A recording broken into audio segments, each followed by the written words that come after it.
Niku ngepung Rasulullah lan para sahabat sangka sisi atas wa min asfala lan saking sisi sing luwih ngisor mingkum saking sira kabeh.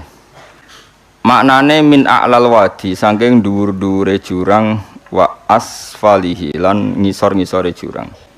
Minal masyriqi saking sisi wetan wal maghribi lan sisi kulon. Supaya bayangno perang riyen niku satu-satunya peristiwa paling unik niku perang Ahzab ya. Ki normale tiyang Yahudi niku gedhe wong Nasrani. Wong Nasrani normale ge gedhe tiyang napa? Yahudi. Mergo wong Nasrani niku keyakinane Isa iku anake pangeran, Trinitas. Wong Yahudi meyakini Isa iku anak zina, kudune rak musuhan. Cara Nasrani sing nyalib Isa iku tiyang napa? Yahudi. Nah, tapi pangeran lagi ngersakno iku dengan sejarah seperti itu tahu koalisi musuhi sinten? Kanjeng Nabi. Sakjane ya rontok aneh. Ya, terus niku satu-satunya peristiwa tiang Yahudi, Nasrani, kafir Quraisy niku koalisi ngelawan Kanjeng Nabi. Hizbun niku pasukan, kena Ahzab pira-pira napa? Pasukan. Mulane diarani surat napa? Ahzab. Min a'lal wadi. Saking dhuwur-dhuwure jurang wa asfalihi lan ngisor-ngisore jurang. Minal masyriqi saking sisi wetan wal maghribi lan sisi kulon. Nah, kenapa disebut al-wadi ku jurang ini? Wow, ketika Rasulullah tidak mampu secara zahir menghadapi mereka karena pasukannya ndak imbang. Ini sing masyhur teng lareh niku koalisi kafir niku 12.000, Kanjeng Nabi namung 3.000. 3.000 mawon sebagian niku tiyang munafik, sebagian tiyang napa? Munafik. Terus ada usur dari Salman Al-Farisi. Riyen kan mboten enten pesawat ya, mboten enten tank, mboten enten tembak nggih. Anane iku kuda. Kuda kalian panah. Ngene bayangno nggih, anane napa? Kuda dengan panah. Terus Salman Al-Farisi usul ya Rasulullah bikin khandak, bikin jurang. Asumsinya atau apa spesifiknya itu kuda terbaik gak iso menculot. Panah terjauh gak iso nglangkahi. Bisa bayangno, kekuatan panas sing cara wong ijek nancep iku pirang meter misalnya. Misalnya taruh saja kok pinten? Sing kira-kira panah ditarik napa? Ditarik kausen niku bahasa Jawa niku. Busurnya ditarik orang terkuat niku kan paling banter niku kan paling wonten 50 meter. 50 ijek tedas. Jek loro. Gak jaret tok. Mboten wis ra loro Kang, cara kena wis gak. Apa nak 500 meter? Nak kuda terbaik menculoti berapa meter? Pinten? Ada 20 meter? Ora ono tetep. Nah, pokoknya damel khandak niku dengan asumsi kuda terbaik gak kuat mencolot, panah tercepat wis ra iso nglangkai itu. Kalaupun nglangkai wis napa kekuatannya ndak melukai. Nah, makanya perang Ahzab disebut perang napa? Khandak niku maknane parit. Terus problem kedua, lalu parit itu panjangnya berapa? Karena kalau misalnya paritnya sudah dalam, sudah memenuhi spesifik itu, kemudian musuh itu saking banyaknya ngelangkai parit itu, kan sama saja, no? Gitu, misalnya parit itu mau sini giwangan, kemudian musuh saking banyaknya muter terus ngelewati, no? Itu kan nggak solusi juga. Makanya berdebat. Dudono jadi angel jadi pemimpin. Ketika berdebat, kata orang-orang munafik yang pura-pura mukmin, ya Muhammad, ya Rasulullah, kita di Medina saja. Kalah yang Medina, menang yang Medina. Artinya nggak perlu keluar. Terus kata beberapa sahabat Ansor, ya Rasulullah, tradisi perang di mana-mana itu memapak musuh itu di luar, sehingga kalau kita menang yaitu yang kita inginkan, kalau kalah anak-anak kita sempat melarikan diri. Karena secara teori logikanya masuk akal yang keluar. Nabi ngikuti yang apa? Keluar. Sehingga perang Khandaq itu terjadi di luar kota apa? Madinah. Sekunane kuno, pendapat nak radinggo iku mutung. Iku sekunane kuno. Akhirnya orang-orang yang usul di Madinah itu napa? Mutung.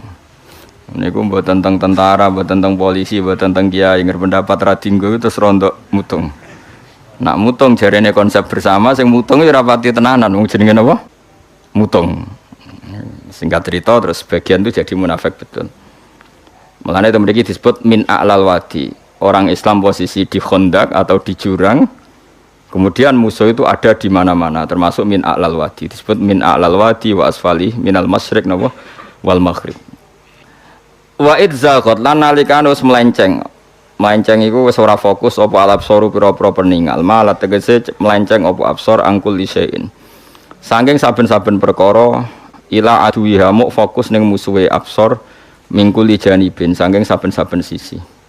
Corong Jawa teleleken. Jadi perang wis ora kok bermikir konsep, mikir strategi, wis mesti kalah mok teleleken delok musuh. Saking yakin kalah niku. Wa balagot lan tumeka al qulubu pira-pira ati al hanajira ing pira-pira krongkongan. Nyawa wis kaya tok krongkongan. Jam'u hanjarah, te hanajiru jam'e hanjarah. Wa ya te hanjarah iku muntahal khulqum iku katoke utawa batas akhire gorokan. Gamangane nyawa wis kaya tenggorokan. Mergo min syiddatil khaufi saking banget wedine. Akhire wong Islam piyambak senajan to iman niku nggih akhire wa tadzunnuna lan nyangka sira kabeh billahi Allah adzununa ing pira-pira persangkaan sing kaya iya kaya ora.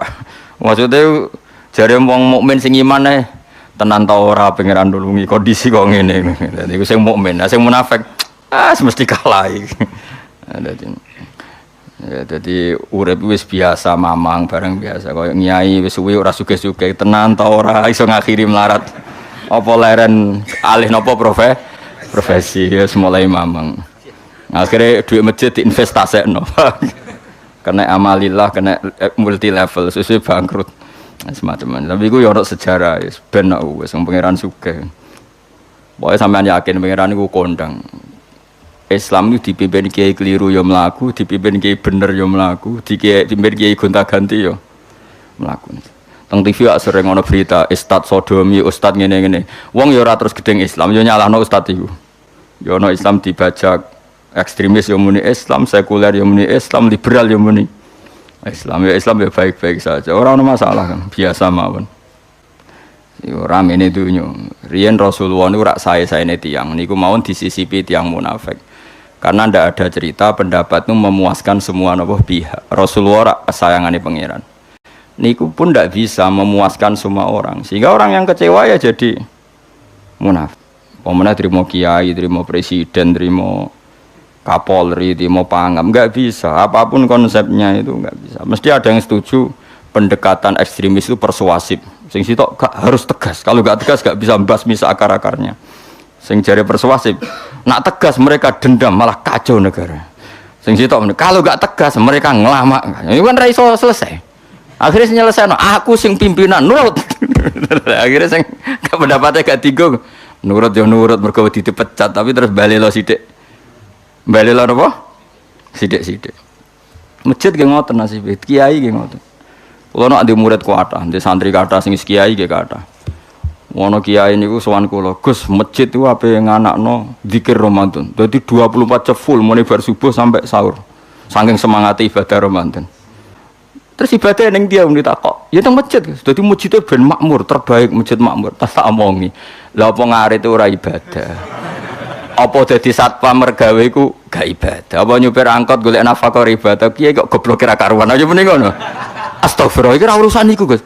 Ya urusane mergo ke takmir dadi ben keren, pas ke takmir masjid rame ngono. Berarti sing nama baike kan kowe. Nek pengiran ra butuh iku, pengiran kepingine seorang bapak golek nafkah.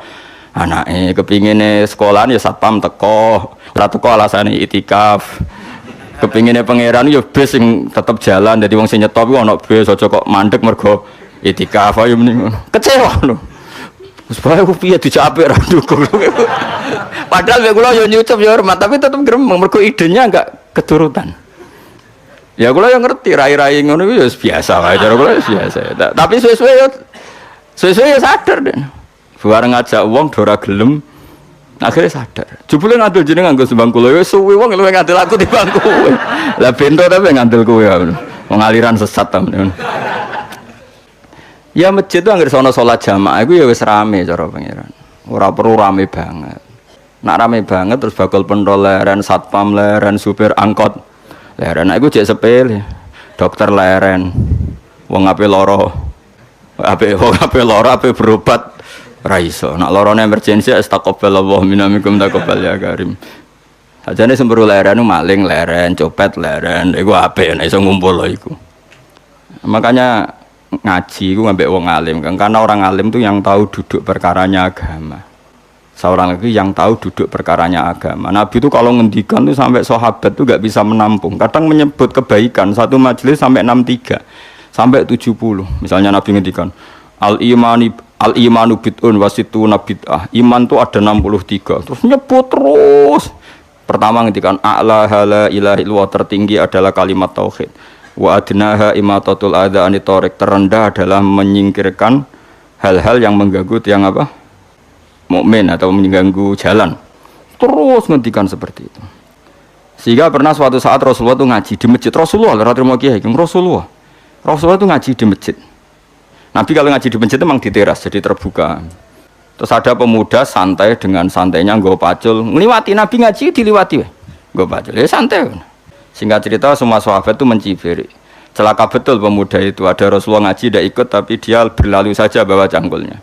Kata Nabi, kamu jangan komentar demikian. Jika dia kerja menafkahi ibunya yang lemah atau anaknya yang lemah, dia juga ibadah dan itu juga sunnahku. Akhirnya sahabat mereka sadar. Jadi untuk meramaikan Islam itu tidak harus semuanya ngaji di masjid. Sing ape kerja ya ben kerja. Yang penting ora dadi germo, ora pengedar narkoba. Nah, itu ora kerja, Kang, perusakan. Jadi sebetulnya orang tuh nggak bisa mengatakan kerja mau pengedar rekan narkoba itu ndak. Pengerusakan tuh namanya. Tapi kayak adol pentol terus hal-hal yang halal itu namanya apa? Kerja. Dan kerja itu ibadah. Efek dari pikiran ulama yang seperti ini, akhirnya masjid daerah ulama itu sepi-sepi. Mergo ngomong ngono terus wong wae nak ngono ora perlu ning masjid. Lah iku kesimpulane sing salah. Kok terus kesimpulane nak ngono ora perlu ning masjid bar saiki. Maksudnya orang ngono sing di aktivitas nggih monggo. Nek sing ada aktivitas timbang turu ning omah akhirnya ada ibadah di masjid atau ada turun di masjid. Nah akhirnya daerah-daerah tertentu yang akeh ulama mesti masjidnya sepi, tak jamin. Jajal gitu loh nih Rembang. Oh tambah sepi. Karena ulama cara berpikir, jong kerja ya ibadah, ngernet ya ibadah, mulang ya ibadah. Akhirnya orang masjid pas tarawih. Iku yang golek sing cepet.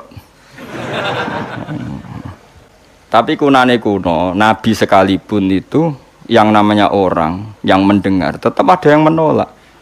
Konsep perang di luar kota itu kan secara teori militer itu rasional. Bikin kontak ya rasional. Tapi orang yang berpendapat tadi, ya Rasulullah kita di rumah saja, itu ya gelo.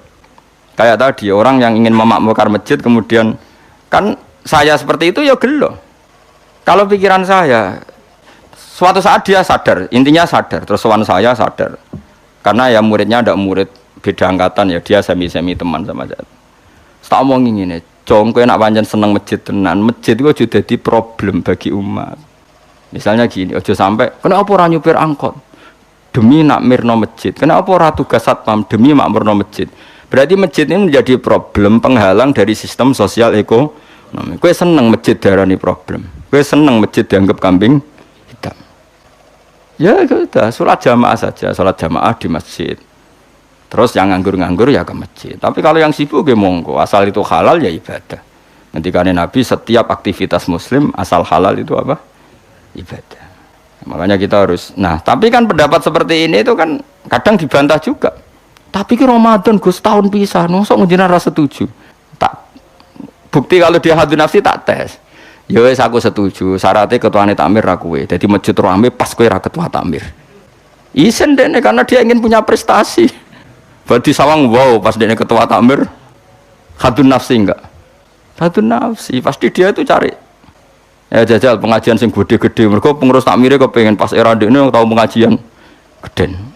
Pas gak pengurus takmir terus ana pengajian geden. Lah opo rame-rame bareng. Padahal orangnya sama. Nah itu ulama itu tukang ngomong seperti itu. Mungkin menyakitkan tapi ulama itu terus ngomong seperti itu supaya agama ini dibawa berdasar ikhlas bukan hadun nafsi, bukan kepentingan pribadi. Tapi tentu ulama tetap ngomong iktikaf ya sunat baik, kerja ya baik, amal lainnya asal baik ya baik. Ngomong gitu terus. Tapi kan mangkel loh akhir ulama karena bagi pengurus masjid baik itu pas Ramadan ya masjidnya rame. Bagi yayasan yatim piatu amal ape ya dikekno yayasan yatim piatu. Bagi KBIH, bagi travel amal ape ya umroh. Ya ora.